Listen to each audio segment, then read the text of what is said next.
अम्मी, ये अज़रा को आप समझा दें। इसने मेरे बच्चों के बारे में बात की है और आप अच्छे से जानती हैं कि उनके बारे में कोई कुछ कहे ना, ये मुझसे बर्दाश्त नहीं होता। एक तो गुस्सा कम करो और बताओ अज़रा ने क्या बोला है? अम्मी, उसने मुझे घर जाने, मुझे मेरे बच्चों के पास जाने की बात की है।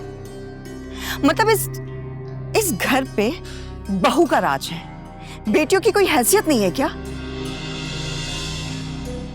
और आपको पता है, उसके लहजे में जो हकारत थी ना, ऐसा लग रहा था कि वो मुझे कोई कीड़ा मकोड़ा समझती हो।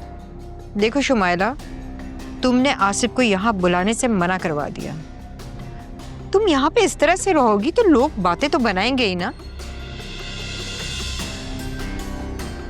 आसिफ को यहाँ आने दो, हम बैठ के बात कर लेंगे। तो आप ये कहना चाहती हैं कि मुझे धक्के मार के इस घर से निकाल दिया जाए? ऐसा किसी ने नहीं कहा है, बिला वजह के शोर मचाने लगती हो। हम तो यही चाहते हैं ना कि तुम अपने शौहर और बच्चों के साथ इज्जत से रहो। आ गई ना बहू की बात आपकी जुबान पर? अम्मी, आप भी उससे डरने लगी हैं, क्योंकि जैसा वो सोचती और बोलती है ना, आप भी बिल्कुल वैसे ही बोल रही हैं। ऐसी बात नहीं है शुमाइला, हम तुम्हारी और बच्चों की बेहतरी चाहते हैं। अरे निकलो इस जिंदगी से, अपने घर में जाके सुकून से रहो। अम्मी, ये नहीं हो सकता। मैं आपकी बेटी हूं और आप मुझे जबरदस्ती इस घर से नहीं निकाल सकती। मैं तुम्हें जबरदस्ती नहीं निकाल रही हूँ, मैं तो बस बिला वजह के मसले का हल चाहती हूँ। अम्मी, मसला तो अब बिगड़ेगा।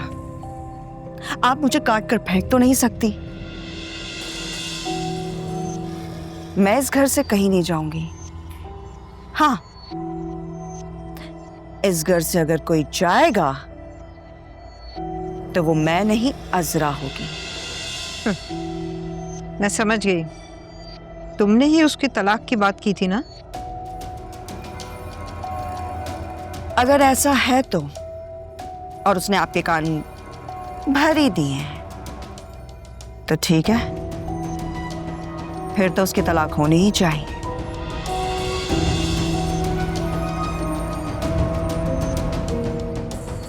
और अगर ऐसा हुआ ना, तो अम्मी, आप एक बहुत बड़े नुकसान के लिए तैयार रहिएगा।